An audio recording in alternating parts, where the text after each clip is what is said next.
Assalamualaikum. Welcome to my channel Femina Cooking Lifestyle. Today recipe chicken biryani.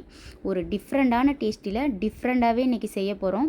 டக்குன்னு செஞ்சிடலாம் அந்த பிரியாணி. நீங்கள் யாராவது கெஸ்ட்டு வராங்க வீட்டில், ஏதாவது ஒரு ஃபங்க்ஷன் நடக்குது அப்படின்னா நீங்கள் ஈஸியாக செஞ்சிடலாம். டேஸ்ட்டும் வேறு மாதிரி இருக்கும். வாங்க எப்படி செய்கிறதுன்னு பார்க்கலாம். ஸ்டவ் ஆன் பண்ணிவிட்டு பிரியாணி செய்கிறதுக்கு ஒரு பாத்திரம் எடுத்துக்கிறேன். 150 கிராம் ஆயில் சேர்த்துட்டு 50 கிராம் நெய் சேர்த்துக்கலாம்.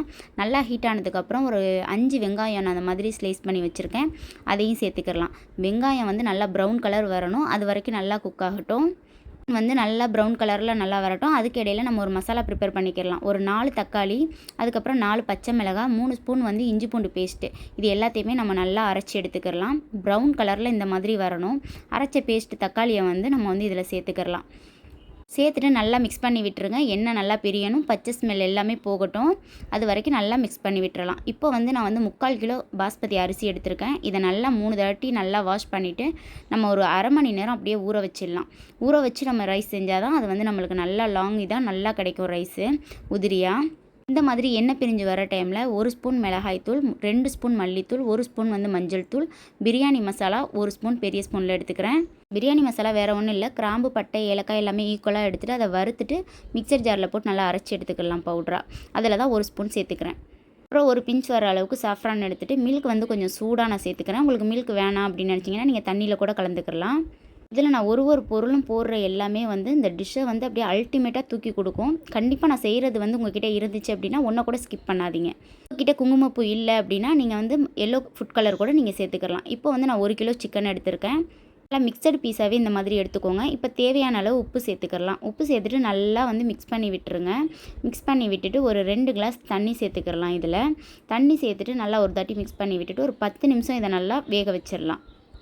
இந்த ரெசிபி ரொம்ப ஈஸியான ரெசிபி தான், டக்குன்னு செஞ்சிடலாம். இந்த ரெசிபி ரொம்பவே சூப்பராக இருக்கும். நீங்கள் கண்டிப்பாக இதை ட்ரை பண்ணி பாருங்கள். ஒரு 5 நிமிஷம் கழித்து ஓப்பன் பண்ணிவிட்டு ஒரு தாட்டி நல்லா மிக்ஸ் பண்ணிவிட்டு இன்னொரு 5 மினிட்ஸ் நம்ம கொதிக்க வச்சு எடுத்துக்கலாம். ஒரு பாத்திரம் எடுத்துக்கிறேன். அதில் அரை பாத்திரம் நான் தண்ணி எடுத்துகிட்டு ஒரு 1.25 ஸ்பூன் உப்பு சேர்த்துக்கிறேன். நம்ம ரைஸுக்கு கொஞ்சம் எக்ஸ்ட்ராவே நம்ம சேர்த்துக்கலாம். அப்போ தான் வெந்தால் கூட நம்மளுக்கு உப்பு கரெக்டாக இருக்கும். இப்போ சாஹி ஜீரா 1 ஸ்பூன் சேர்த்துக்கிறேன்.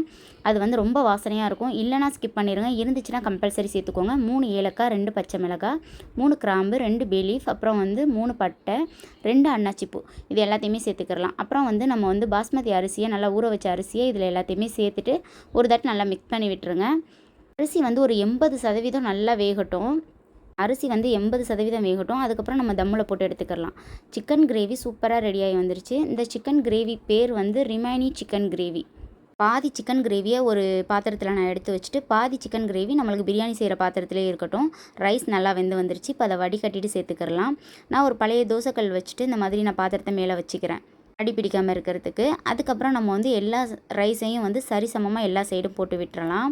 அதுக்கப்புறம் ஒரு 2 கைப்பிடி அளவுக்கு கொத்தமல்லி, அப்புறம் புதினா 1 கைப்பிடி அளவுக்கு நல்லா குட்டி குட்டியாக கட் பண்ணிவிட்டு நல்லா அந்த மாதிரி சேர்த்துக்கோங்க. நம்மளோட மெயின் ஹீரோவே ரோஸ் வாட்டரும் சாஃப்ரான் மில்க்கும் தான். 1 ஸ்பூன் ரோஸ் வாட்டர் சேர்த்துக்கிறேன். ரொம்ப சேர்க்க தேவையில்லை. நீங்கள் எவ்வளோ குவான்டிட்டி எடுத்தாலும் நீங்கள் 1 ஸ்பூன் சேர்த்தா அது கரெக்டாக இருக்கும். அதுக்கப்புறம் நான் சாஃப்ரான் மில்க்கையும் சேர்த்துக்கிறேன். உங்கள்கிட்ட சாஃப்ரான் இல்லைன்னா நீங்கள் எல்லோ ஃபுட் கலர் கூட சேர்த்துக்கலாம். ஒரு 2 ஸ்பூன் நெய் எடுத்து நான் எல்லா சைடும் போட்டு விட்டுடுறேன். இது பார்க்க ரொம்ப சிம்பிளாக இருக்குது இல்லையா, ஆனால் சாப்பிட்றதுக்கு ரொம்ப அல்டிமேட்டாக இருக்கும்.